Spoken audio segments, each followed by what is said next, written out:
നമസ്കാരം. ഇന്ന് ഒന്ന് രണ്ട് ചെറിയ കാര്യങ്ങൾ പറയാനാണ് കേട്ടോ ഇന്നത്തെ വീഡിയോ ചെയ്യുന്നത്. ഒന്നാമത്തെ കാര്യം, നമ്മുടെ സോളാറിൻ്റെ ഈ ആപ്ലിക്കേഷൻ കൊടുക്കുന്ന ഒരു തീയതി ജൂൺ മാസം വരെ ആയിരുന്നു. അത് ഇപ്പോൾ എക്സ്റ്റെൻഡ് ചെയ്തിട്ടുണ്ട്. നവംബർ വരെയും കൂടി അത് എക്സ്റ്റെൻഡ് ചെയ്തിട്ടുണ്ട്. അതാണ് ഒന്നാമത്തെ കാര്യം. അപ്പോൾ നിങ്ങൾ ആരെങ്കിലും ഇനിയും നമ്മുടെ വീട്ടിലേക്ക് സോളാർ പാനൽ വയ്ക്കാൻ ആഗ്രഹിക്കുന്നുണ്ടെങ്കിൽ തീർച്ചയായിട്ടും ഈ ഒരു അവസരം നഷ്ടപ്പെടുത്താതിരിക്കുക. കാരണം എന്ന് വേണമെങ്കിലും ഈ ഒരു സെൻട്രൽ ഗവൺമെൻറ്റാണ് ഇതിന് സബ്സിഡി 40% കൊടുത്തുകൊണ്ടിരിക്കുന്നത്. അതുകൊണ്ട് തന്നെ എന്ന് വേണമെങ്കിൽ ഈ ഒരു സബ്സിഡി തുക നിർത്തലാക്കാൻ ഒരു സാധ്യതയുണ്ട്. അപ്പോൾ സബ്സിഡി ഇല്ലാതെ നിങ്ങൾ 1 കിലോവാട്ടിൻ്റെ ഒരു സോളാർ പാനൽ നിങ്ങളുടെ വീട്ടിൽ വെക്കണമെന്നുണ്ടെങ്കിൽ മിനിമം നിങ്ങൾക്ക് ഒരു 70,000 രൂപയെങ്കിലും അതിൻ്റെ ചിലവ് വരും. 70,000-ന് മുകളിലേക്കാണ് ചിലവ് വരിക. അപ്പോൾ നിങ്ങളൊരു 3 കിലോവാട്ടിൻ്റെ ഒരു പാനൽ നിങ്ങളുടെ വീട്ടിൽ വെക്കണമെങ്കിൽ 2 ലക്ഷം രൂപയുടെ മുകളിൽ നിങ്ങൾക്ക് ചിലവ് വരും. ഇപ്പോൾ ഈ ഒരു സബ്സിഡി പ്രകാരം നിങ്ങൾ 3 കിലോവാട്ട് വെക്കുകയാണെങ്കിൽ നിങ്ങൾക്ക് 1,35,000, ഏകദേശം ഒരു 10,60,000 രൂപയുടെ ലാഭം നിങ്ങൾക്ക് തീർച്ചയായിട്ടും കിട്ടുന്നതായിരിക്കും. അപ്പോൾ അതുകൊണ്ട് തന്നെ ഇനി നിങ്ങൾ അങ്ങനെ ആരെങ്കിലും വെക്കാൻ ആഗ്രഹിക്കുന്നുണ്ടെങ്കിൽ തീർച്ചയായിട്ടും അത് നോക്കുക. കാരണം ഇപ്പം നമുക്ക് ലോൺ ഫെസിലിറ്റി കൂടെ ഉണ്ട്. കാരണം പെട്ടെന്ന് പല ആളുകളും ഇത് മടിച്ചു നിൽക്കാൻ കാരണം പെട്ടെന്നൊരു 1 ലക്ഷം അല്ലെങ്കിൽ 1.5 ലക്ഷം രൂപ കയ്യിൽ നിന്ന് റെഡി ക്യാഷ് കൊടുക്കാൻ എല്ലാവരുടെ കയ്യിൽ ഉണ്ടായിക്കൊള്ളുന്നില്ല.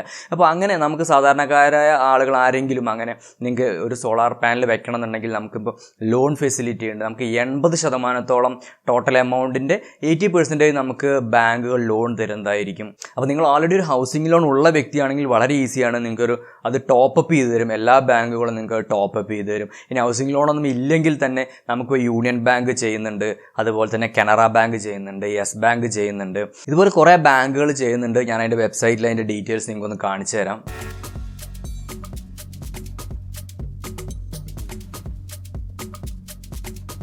ഇനി അടുത്തത് പറയാനുള്ളത്, ഇപ്പോൾ നമ്മുടെ ഒരു വീട്ടിൽ ഒരു സോളാർ പാനൽ കണക്ട് ചെയ്തിട്ടുണ്ടെങ്കിൽ നമുക്കത് 2 വീടുകളിൽ നമുക്കത് പ്രയോജനപ്പെടുത്താം. അതെങ്ങനെയാണെന്ന് പറഞ്ഞു തരാം.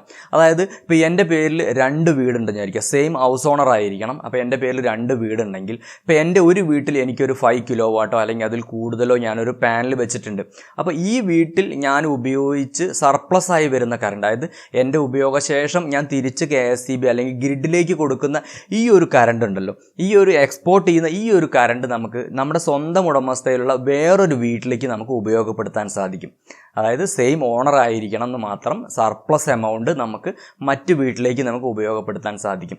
ഈ ഒരു അവസരം നമുക്ക് ഉപയോഗപ്പെടുത്താൻ കാരണം ഇപ്പോൾ ചില വീടുകളിൽ ഈ സൂര്യപ്രകാശം, അതായത് ഷെയ്ഡൊക്കെ വരുന്ന ഒരു സ്ഥലമാണെങ്കിൽ നമുക്ക് ഈ ഒരു സോളാർ പാനൽ വെക്കാൻ പറ്റില്ല. അപ്പോൾ അങ്ങനെ ഒരു അവസരം, അങ്ങനെ ഒരു പ്രശ്നം നിങ്ങൾക്ക് ഫേസ് ചെയ്യുന്നുണ്ടെങ്കിൽ നിങ്ങളുടെ ഫെയ്ഡൊന്നും ഇല്ലാത്ത, അതായത് ഷെയ്ഡുകളൊന്നും വരാത്തൊരു സ്ഥലത്ത് നിങ്ങൾക്ക് ഒരു 5 കിലോ വാട്ടോ അല്ലെങ്കിൽ അതിൽ കൂടുതലോ നിങ്ങൾക്ക് ഒരു പ്ലാന്റ് വെച്ചിട്ട് നിങ്ങൾക്ക് സെയിം ഹൗസ് ഓണർ ആണെങ്കിൽ നിങ്ങൾക്ക് 2 വീടുകൾ ഇതുപോലെ ഷെയർ ചെയ്ത് ഉപയോഗിക്കാൻ പറ്റും. അപ്പോൾ ഈ ഒരു കാര്യം കൂടി നിങ്ങൾ മനസ്സിൽ ഓർത്ത് വയ്ക്കുക. അപ്പോൾ നമുക്ക് വീണ്ടും അടുത്തൊരു വീഡിയോയിൽ കാണാം. Thanks for watching.